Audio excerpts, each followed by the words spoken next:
Shalom Akim, Shalom Israel. First and foremost, I'd like to say Barakatah, Yahweh, Bahasham, Yahweh Shai, Bahasham, Rakwah, Kodash. Also, I'd like to say double honors to the apostles and elders of GreatMillStone, and salutations to all of the sincere Akim worldwide that diligently push this truth week in, week out, day in, day out, man. Always going hard for the truth, because ultimately speaking, that requires great faith.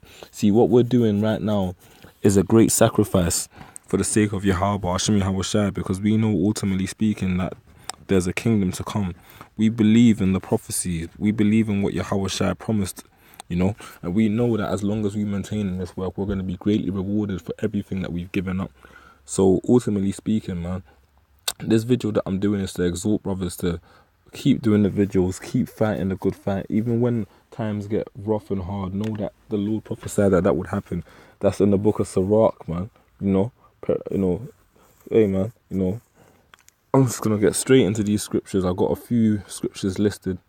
I'm gonna try and make this a quick impromptu, and I hope that brothers are edified by this sit down, and encouraged and exhorted also. So without further ado, Hebrews 11:1 reads, "Now faith is the substance of things hoped for, the evidence of things not seen."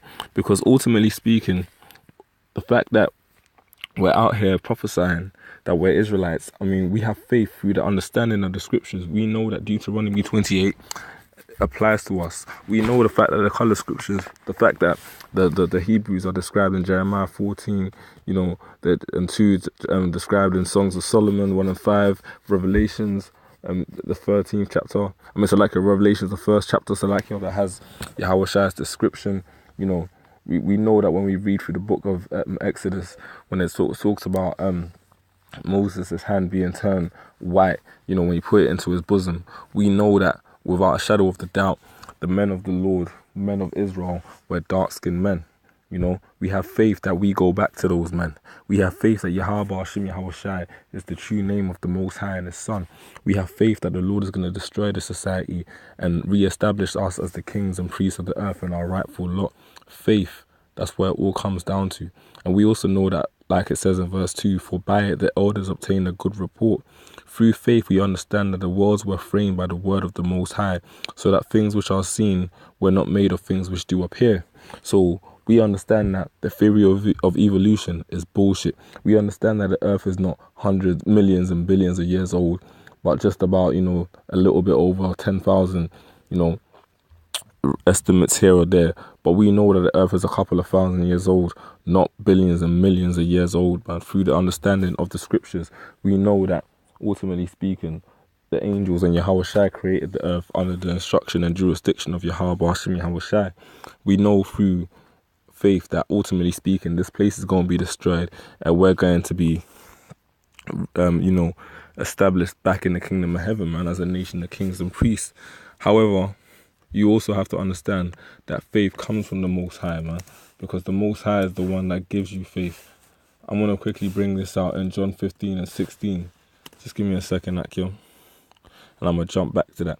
John chapter 15 verse 16, which are the words of Yahweh Shai, read, "Ye have chosen me, but you have not chosen me, Salakia." So it's, "Ye have not chosen me, but I have chosen you, and ordained you that you should go and bring forth fruit, and that your fruit should remain, and that whatsoever you shall ask of the Father in my name, He may give it you."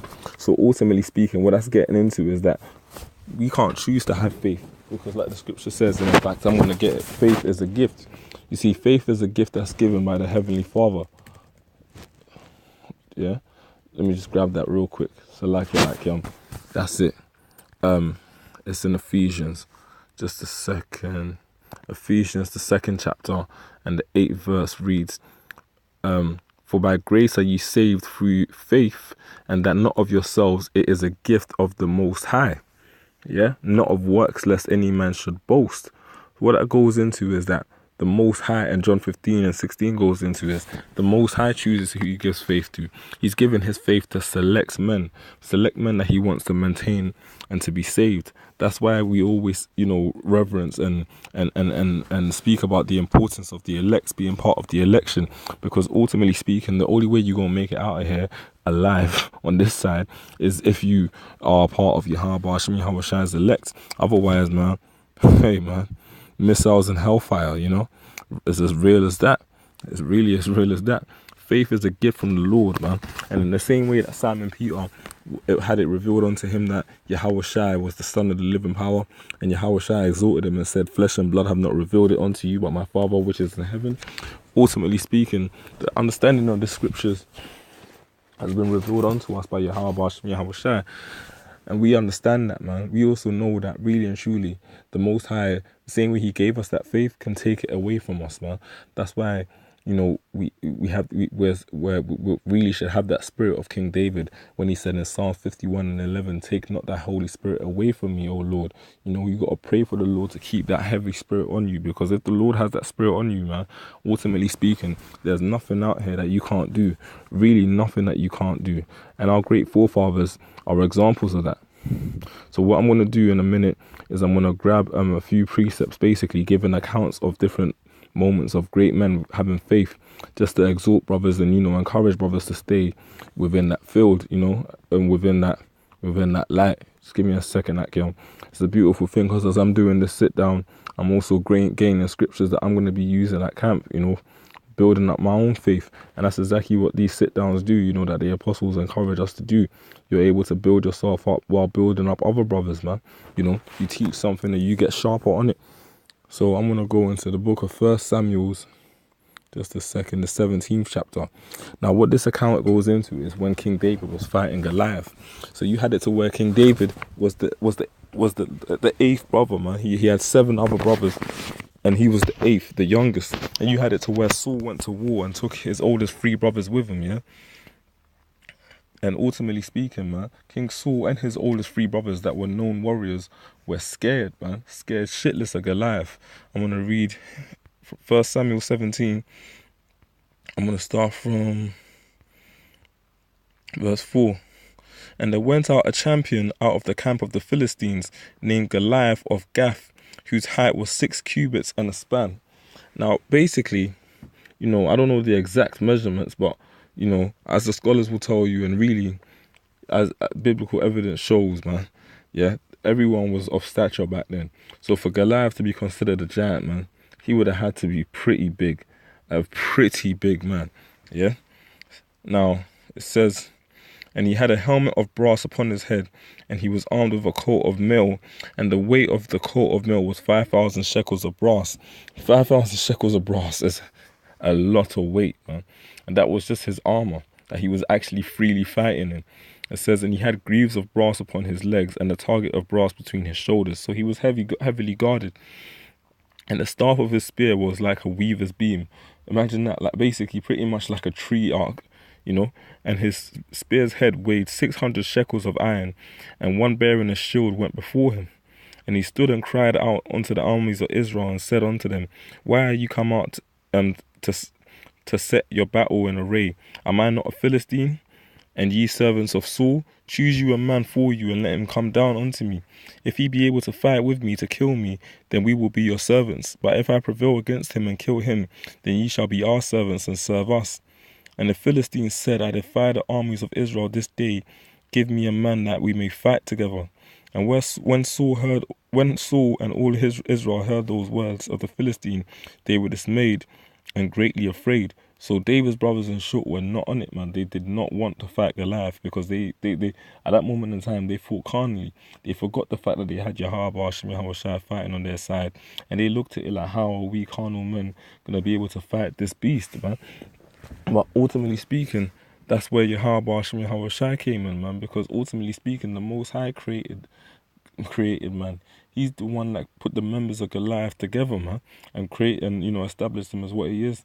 And in the same way the Most High established Nebuchadnezzar, established Pharaoh, you know, the same way he established Nebuchadnezzar and established Pharaoh, the same way he established Goliath as a great man of the heathen, ultimately to bring him down as an example. So it says here, now David was the son of that Ephratite of Bethlehem, Judah, whose name was Jesse, David the son of Jesse, and he had 8 sons. And as the man went among men for an old man in the days of Saul, and the 3 eldest sons of Jesse went and followed Saul to the battle. And the names of his 3 sons that went to battle were Eliab, the firstborn, and next unto him Abinadab, and the third Shammah.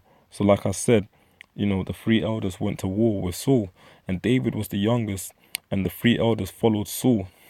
But David went and returned from Saul to feed his father's sheep at Bethlehem. Yeah. So obviously you can imagine the war was raging on, yeah, and David was basically just instructed to go back home and look after the sheep.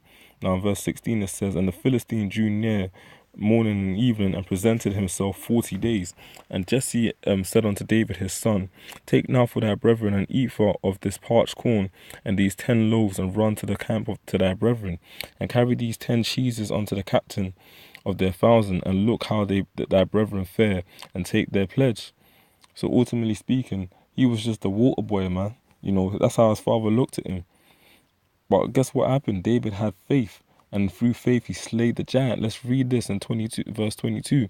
And David left his carriage in the hand of the keeper of the carriage, and ran into the army, and came and saluted his brethren. So King David, a little boy at the time, man, you know, he was described as a scrappling, man. He left his carriage with a keeper and ran straight into the midst of the war with no fear to greet his brothers and see how they were doing. And as he talked to them, behold, there came up the champion, the Philistine of Gath, Goliath by name, out of the armies of the Philistines, and spake according to the same words, and David heard them. And all the men of Israel, and when they saw the man, fled from him, and were sore afraid, because they lacked faith. And the men of Israel said, have you seen this man that has come up? Surely to defy Israel he is come up. And it shall be, the man that killeth him, the king will enrich him with great riches, and will give him his daughter, and make his father's house free in Israel. And David spake to the men that stood by him, saying, what shall be done to the man that killeth this Philistine, and taketh away the reproach from Israel? For this, who is this uncircumcised Philistine, that he should defy the armies of the living power?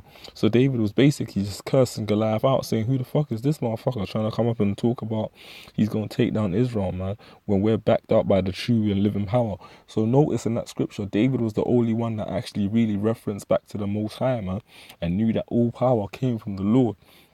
You know, he had faith, and guess what? He was rewarded for it. Let's go on. It says, verse 27. In fact, let me just get to the point. I mean, brothers can read this themselves, but, you know, I'm going to get to the point. And David, let's start from verse 32. And David, as a young man, said to Saul, let no man's heart fail because of him. Thy servant will go and fight with this Philistine.